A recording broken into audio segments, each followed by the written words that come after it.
have just finished up work for the day. It is Tuesday evening, and I wanted to sit down and continue swatching some inks so that I can fill out my ink log a bit more.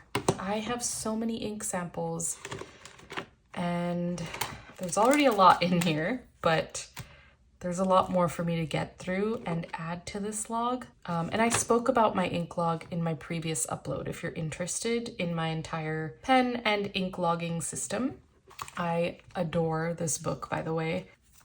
It has really got me thinking about other ways I could potentially incorporate rings into my system, but I'm trying to resist the urge because I actually tried out rings in 2024 and it really didn't work out for me, like for journaling specifically. I feel like it might still work for work planning, but I have to think about it some more. I don't know. I just love this so much, this Me Plus Slim Pad, that I just want to find excuses to have more of these, which is silly.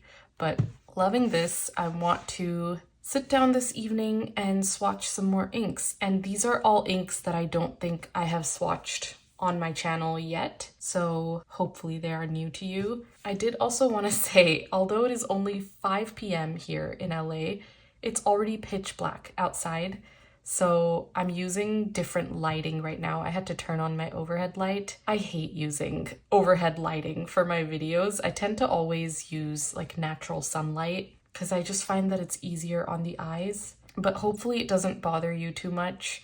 I'm sorry about that. We will have to work with it. Something else I wanted to share with you is I got a new ink swatching tool, finally. I have been using the bottom of my X-Acto knife this whole year for swatching my inks, and I finally wanted to get myself a proper glass tool for swatching. I just got this on Etsy. I actually saw Maike Oatley here on YouTube talking about this. She found it on Etsy, so I ordered from the same place, and I really love it. I was a little nervous that this ball at the end would be too large to fit in ink sample tubes, but it's actually just the right size. So I haven't had any issues with this, and I really like it. There's a ton of color options to choose from, and I really liked this green color. So I'll link that in my description as well if you're interested. And then for writing, I always use my Pilot Iro Utsushi dip pen with a medium nib. So let's just get into it. And actually, let's start with these because these were a pleasant surprise. I recently had my birthday in early November, and my best friend gifted these to me for my birthday, and it was a complete surprise. She's just a very thoughtful person, and I guess she saw in my videos that I've been really loving the Sailor Shikiori inks, so she picked these out for me. Both of these are colors that I don't think I would have picked for myself, but after seeing them, I'm glad I have them in my collection. So let's start with this one. I really love this ink. This is Sailor Shikiori Komakusa.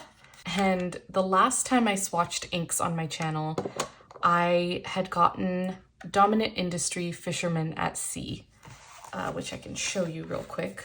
This ink right here, thinking that it would be my perfect green ink, because I found this to be more cool toned than the other green inks that I've seen online. And I really love the swatch of this. I think objectively it's a beautiful green ink, and I absolutely love the shading that it provides. However, I tested this out in a few different pens already, and to my surprise, I didn't enjoy writing with it. I don't know, the color was not as appealing to me in long form writing. I still like it, but there's something about it that feels kind of dull and muddy to me. I was a little bummed by that, but then when I tried this ink, Komakusa, this actually ended up being the type of green that I was looking for originally. It's even more cool toned, which you could probably tell here, but not to the point where it's like a teal, because I really don't like teals. This is still very much a green, but there's something about it that is like exactly what I was looking for. And let me zoom you in.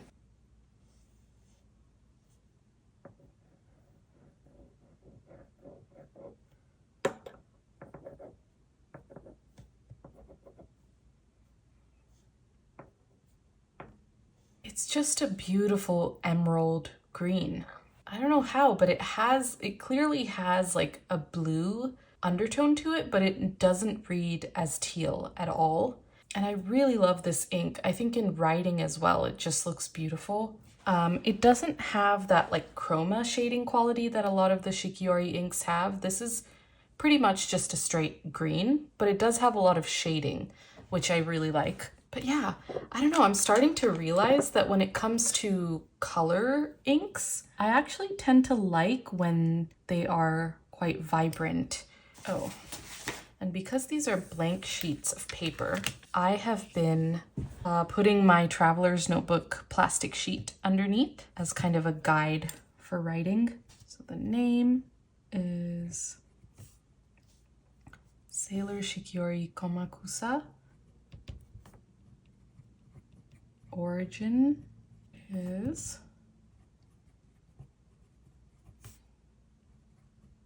gifted to me for my 31st birthday.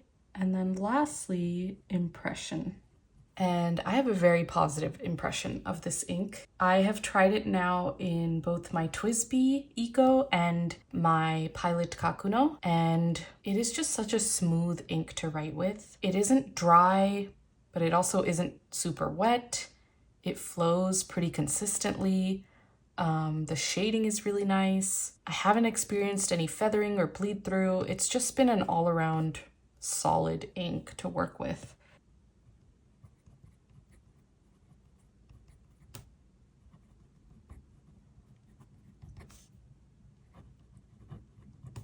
So that is Komakusa. I'm just gonna put this to the side to dry. Next, she also gave me Sailor Shikiori in Yonaga. This is a classic navy blue ink. This one, I feel like I will probably use a little bit less just because I don't really usually gravitate towards navy blues, but I feel like we all go through phases where we're just suddenly in like a blue phase or a red phase or a purple phase. And it's nice to have options if I ever am feeling very much in a blue phase, because every now and then I do really enjoy writing with blue inks. And this one is quite dark.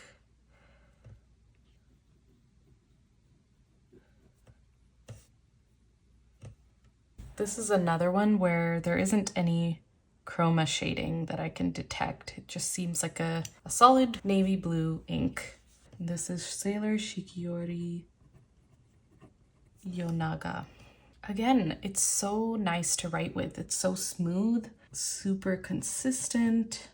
I haven't inked this one up yet, so I'm not gonna write my impression just yet, because I think it's super important to actually test it out in my pens on the different papers that I write on to really get a solid impression of the ink. So yeah, that is Yonaga.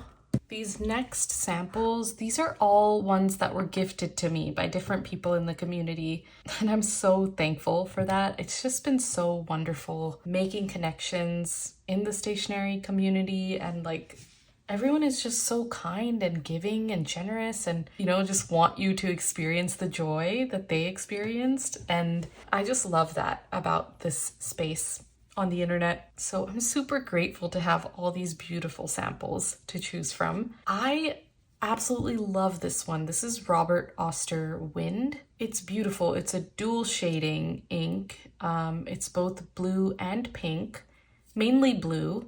And it's really pretty. This is one that one of my viewers sent me, Vera, and I really love it. I've used it a few times as just like accents in my Hobonichi cousin.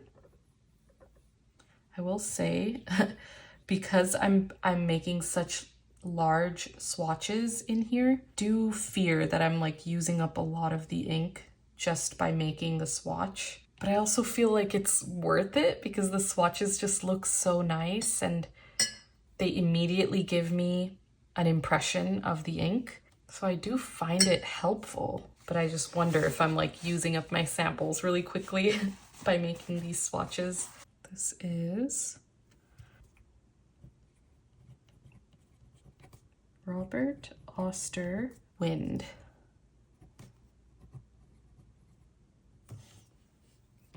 Now this is one that I've actually only ever used in my dip pen. So again, I don't really feel confident writing my impression just yet because I don't actually know how it performs in my fountain pens. But you can see there what I meant, or hopefully you can see the pink that's peeking through the blue. I really love that. And I can actually see it in the writing as well.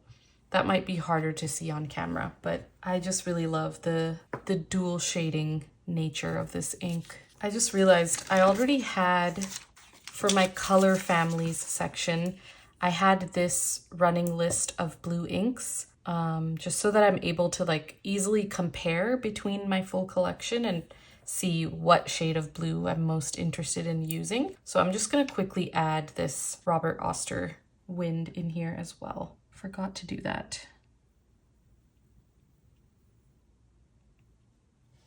And I did already add Yonaga in here, so we're good on that. Okay, next up, I'm curious about this one. This is Diatramentis Document Brown, and this is one that Alison sent me. She sent me a couple of different document inks because I don't really have experience with any of them, and it was just very thoughtful of her.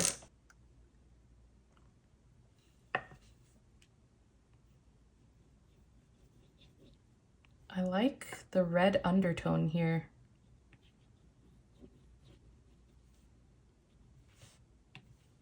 Wow, I love that. It's so rich, probably because it is a document ink. It's very saturated. This is Diatramentis. It's writing very wet. Document Brown. Yeah, it's laying on quite thick. And I do feel like of the like kind of permanent inks or document inks that I've tried, they all have tended to write very dark, quite broad, and quite wet. This was gifted to me by Alison. And once again, I have not actually used this in a pen just yet, so I'm gonna save the impression portion, but I absolutely love that. I didn't expect it to have the kind of shading that it does. I don't know why, I just assume that document inks or permanent inks won't look very interesting in writing and won't have a lot of variation or shading, but that's not necessarily true. I think there are quite a few that do look interesting and dynamic. This one being one of them. It's not like a flat brown. I see a lot of variation in there, which is really nice.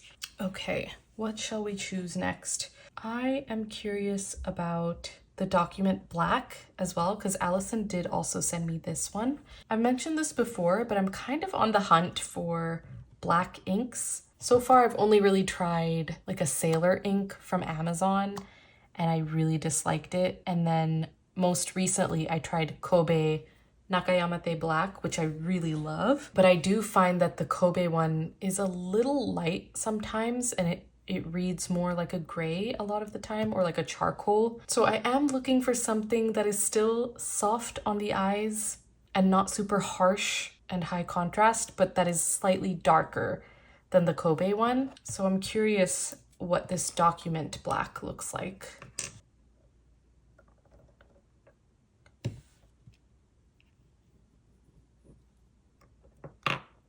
Ooh. I don't know why this one's kind of hard to swatch. It's not very wet.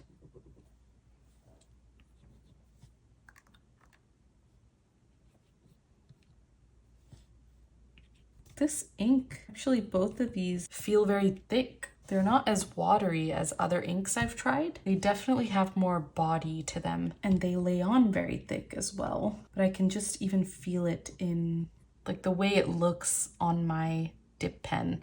It's much thicker than any other inks that I've used. And somehow I feel like my handwriting looks messier. I don't know if the ink has anything to do with that or what that's about, but I think let's just do one more. This one is a brand I had never heard of before. It's called Cross, and the ink color is just blue. So, and I don't think I've even swatched this one yet. On first glance, it looks very similar to Pilot Iroshizuku Ajisai, so very intrigued because Ajisai is one of my favorite inks, but we shall see. And I think this was also gifted to me by a viewer and friend of the channel, Marie. I think Marie sent me this one.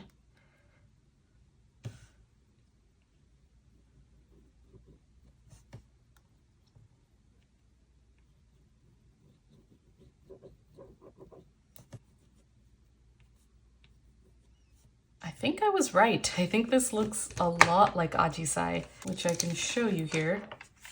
That is kind of crazy how similar these two look, but I'm excited because I love this shade of blue to write with. So I'm very curious to see how this will write. I almost feel like this one has more shading in it than Ajisai does. So we'll see. Excited to write with this. I'm gonna move this to the side and show you what all of the swatches look like. Hopefully you could see that well. So we have Komakusa, Yonaga, Robert Oster Wind, Diatramentis Document Brown, Diatramentis Document Black, and Cross Blue. And these are all so beautiful. I think the only one I'm still unsure about is the Document Black here. It looks so thick and it goes on really thick, and even the consistency of it is so thick, and it is such a saturated, flat black. And I'm kind of looking for a black that has a little more variation or shading or some sort of quality that makes it not look very flat and very harsh. So far, this looks quite harsh to me, and it wasn't exactly pleasant to write with. I don't know, it somehow just felt really thick as I was writing, and I feel like it made my handwriting look bad. So that was weird. But then the Document Brown was fine.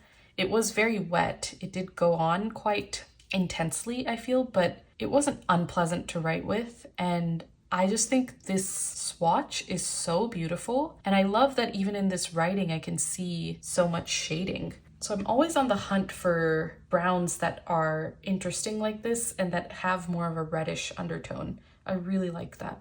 I mean, I will always think of Pilot Iroshizuku Tsukushi as the Grail brown ink, and that one also has a very red undertone to it, in my opinion. So anything that is slightly similar to that, I'm gonna be happy with. Like I said, Komakusa is currently my favorite green ink that I've encountered.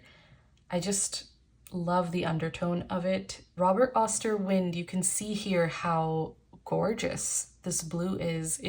And the pink shows very clearly. It doesn't look muddy at all. And then, yeah, I think Yonaga is going to be a good like black substitute for me if I'm looking for something really deep and high contrast, but I don't necessarily want to write with a black. I think Yonaga is the type of ink that I would reach for. Okay, we didn't really get through many inks today. I feel like it always ends up taking longer than I expect. So maybe in a future video I can get through some more samples with you all. But I hope you still enjoyed joining me for this little ink swatching sesh. I'm gonna wait for these to finish drying, and then I will add it in my ink log. And I think Komakusa is actually done drying, so I'm gonna move that one out. And same with Yonaga. Okay, I will see you a little bit later.